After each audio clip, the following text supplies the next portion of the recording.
Muito bem, então. Tá na hora de começar o relatório. Olá, meu nome é... Eu estou aqui para falar sobre o SCP-003. É interessante falar sobre esse SCP, se você é alguém que se interessa principalmente sobre componentes eletrônicos de computador.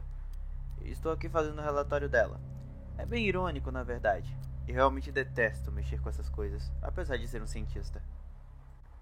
Enfim, aqui está o que sabemos até agora sobre SCP-003. Composto de quitina, cabelos e unhas de origem biológicas desconhecidas, de forma que ainda não conseguimos explicar, eles estão dispostos em uma configuração similar a uma placa-mãe de computador. Nós decidimos dividir ele em duas categorias, denominadas SCP-003-1 e SCP-003-2. Inclusive, algo que nossos testes revelaram é que SCP-003-1 é mais antigo que os primeiros circuitos criados, isso em um patamar de milhares de anos. Testes também revelaram que podemos considerar SCP-003-1 senciente, mas não exatamente perigoso. Claro, isso normalmente dependendo da situação. Ele pode se tornar inquieto. De acordo com os registros, SCP-003-1 foi encontrado em um bloco de pedra que denominamos de SCP-003-2, no qual se encontra atualmente. SCP-003-2 possui runas talhadas nele. Elas não coincidem com nenhuma linguagem conhecida. Elas tremeluzem alguns tons pálidos. SCP-003-2 é controlado por um computador interno não biológico. De acordo com os estudos, tem algo em seu disco rígido, mas não podemos acessar seu conteúdo sem ter o risco de danificar o SCP-003-2. Ele aparentemente é capaz de emitir quantidades controladas de radiação. Isso inclui calor, luz e tipos anômalos de radiação. Ainda não conseguimos identificar que tipo. SCP-003-2 possui uma fonte de energia interna de natureza anômala. Testes revelaram que ele vem perdendo energia desde muitos séculos antes de sua descoberta.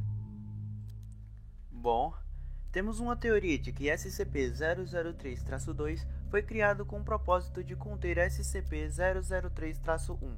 Alguns dados que conseguimos recuperar de SCP-003 foram parcialmente interpretados. Podem referir-se a passado ou potencial futuro evento de restauração de classe LK causado por SCP-003-1. De acordo com os registros que nós temos, SCP-003 foi localizado por uma equipe de monitoramento remoto. Parece ser bem possível que essa equipe tenha sido deliberadamente contatada por SCP-003-2. Parece que outras organizações também foram alertadas sobre a existência de SCP-003, provavelmente por meios semelhantes. Apesar desta atividade, aparentemente SCP-003-2 não parece ser senciente, com base na sua falta de reação notada no análise e procedimentos denominada M03-Glória. Bom, quando o SCP-003 atinge temperaturas inferiores a 35 graus Celsius, ambos componentes biológicos e eletrônicos reagem. De acordo com testes realizados, SCP-003-1, quando atinge tais temperaturas, entra em um estado de crescimento caracterizado por um aumento exponencial de sua massa. Este estado de crescimento consiste em duas fases. Em ambas, SCP-003-1 utiliza a matéria ao seu redor para subsidiar seu crescimento. O que isso quer dizer? Que ele vai usar material inorgânico, incluindo elementos atmosféricos, e em seguida objetos orgânicos inanimados como células mortas da pele, cabelo, quitina, esmalte e qualquer outro tipo de material biológico morto que encontrar. Bem, temos aqui o que parece ser um relatório sobre a primeira e a segunda fase. Aparentemente, durante a primeira fase, SCP-003 sempre fará a mesma coisa. Ele vai começar a aumentar sua massa e então irá tomar uma forma similar a uma ofiuroide, uma estrela bem frágil de uns 15 metros de diâmetro, incluindo o que parece ser um processador interno de 3 metros de diâmetro. Depois, ele irá formar órgãos sensoriais, que parecem sempre escanear o ambiente ao seu redor, e irá converter parcialmente sua área ao seu redor em uma substância anômala, que ainda não conseguimos identificar o que é. Aparentemente, SCP-003-2 parece ser imune a essa conversão. Bom, mas depois de um tempo chega a segunda fase. De acordo com o que está escrito, uma alteração no crescimento que ocorre quando SCP-003 entra em contato com material orgânico vivo. Ele parece se automodelar com o material orgânico em questão, e irá tentar se comunicar com os organismos que correspondem ao seu inicial modelo ou modelos. Na segunda fase, ele pode pausar, diminuir ou mudar seu crescimento. Ele também irá converter matéria inorgânica e morta em estruturas funcionalmente similares, enquanto altera anormalmente sua composição física.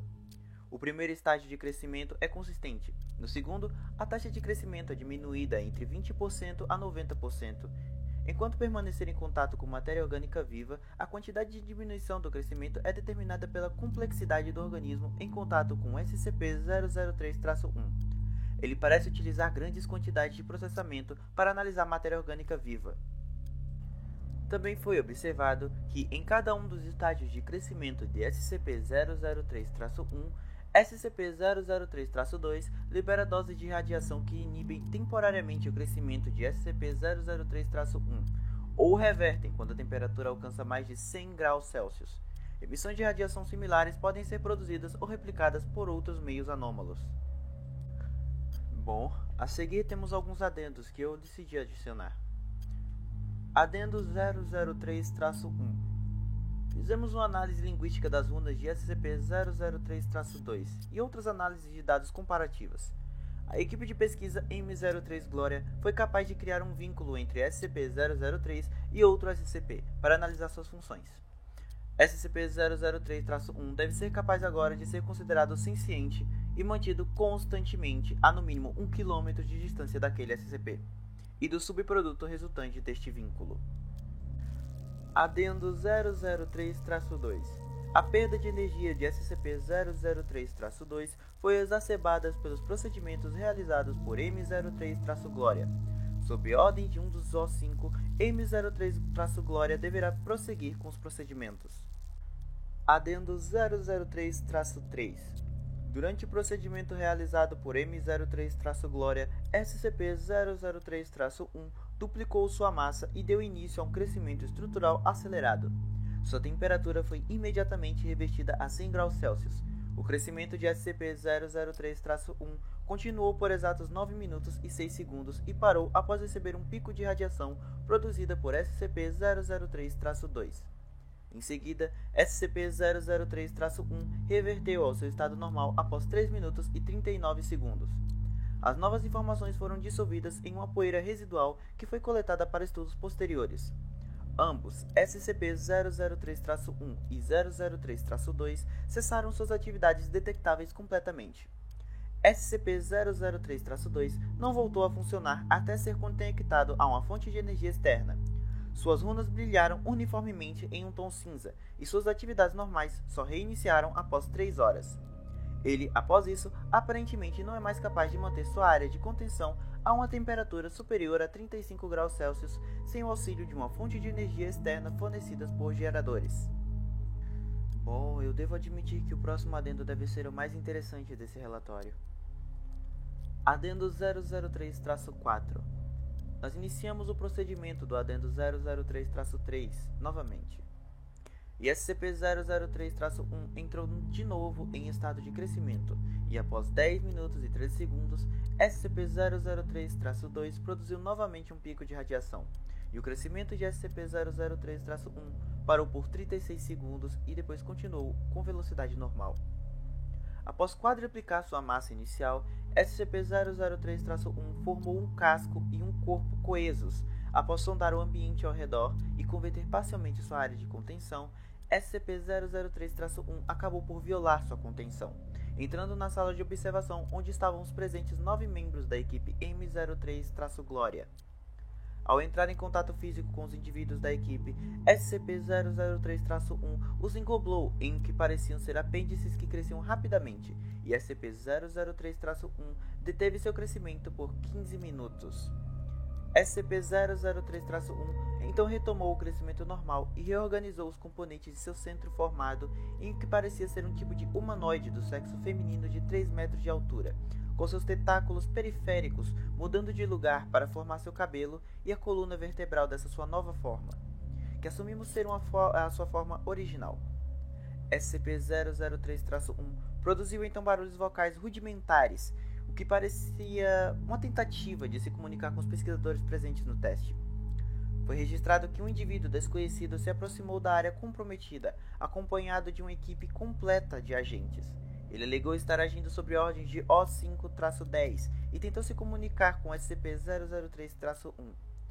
Após este incidente, um dos agentes M03-Glória, chamado Jackson, conseguiu restaurar o fornecimento de energia a SCP-003-2 e ativou os geradores de reserva para retornar a temperatura a 100 graus Celsius. SCP-003-1 voltou ao seu estado normal após 21 minutos e 7 segundos, sendo recontido sem índices adicionais. Todos os 9 membros do M03-Glória foram examinados após o incidente. Não foi encontrado qualquer dano físico, defeitos mentais residuais e traumas psicológicos menores. Não foram encontrados também. Os materiais convertidos por SCP-003 não se dissolveram e encontram-se sob análise. Bom, realmente foi uma análise bem complicada e um relatório difícil de montar. Ainda tem um adendo que devo adicionar. Não tem tanto a ver com SCP-003, mas tem informações úteis e talvez algo mais. Enfim, adendo 003-5. Isso parece bem interessante. Aparentemente, após o incidente anterior, O5-10 foi removido do Conselho em uma decisão conjunta feita por mais 3 membros não especificados O5. E todas as atividades de M03-Glória foram suspensas por prazo indefinido. Essas são todas as informações disponíveis para todos sobre SCP-003. Existem arquivos adicionais que apenas com um programa especial da equipe M03-Glória dá pra ver. Por sorte, eu mesmo tenho essa informação, então eu deixarei em anexo em meu relatório o seguinte arquivo de áudio. Minhas teorias finais? Bom, dado em vista sua complexidade, talvez SCP-003 não seja de origem terrestre. Provavelmente tem origem alienígena. Ela parece estar em um tipo de modo de economia de energia, não usando sua forma original. O fato da temperatura ambiente causar seu crescimento e mudança deve nos indicar a temperatura de seu planeta natal e que seriam necessários uma temperatura ideal para a incubação e criação de outros da raça de SCP-003. Ela também parece possuir poderes telepáticos e também alterar o campo quântico do ambiente, alterando seu estado e modelando ao seu favor. Ela não parece entender emoções humanas ou dor, ou como os humanos experimentam o mundo. De acordo com o M03-Glória, ela quer recriar o mundo, transformá-lo em um paraíso aparentemente filtrado ao seu próprio entendimento alienígena do paraíso, mas ainda assim um paraíso para nós, humanos. Ela ficaria feliz em criar um paraíso para qualquer organismo vivo que ela encontrar pela frente, com mente complexa o suficiente para aceitá-la, tipo um cão ou uma mosca doméstica. Ela parecia os analisar durante o tempo em que estavam juntos. Acho que eu não teria coragem de tentar ver o que aconteceria caso ela terminasse de os analisar. Bem, mas isso é apenas teorias de um cientista bobão. De qualquer forma, eu acho que eu acabei de terminar o meu relatório. Eu ainda manterei meus estudos sobre SCP-003, mas também estudarei outros SCPs. Este é o fim do relatório. O manterei salvo aqui, para futuras atualizações.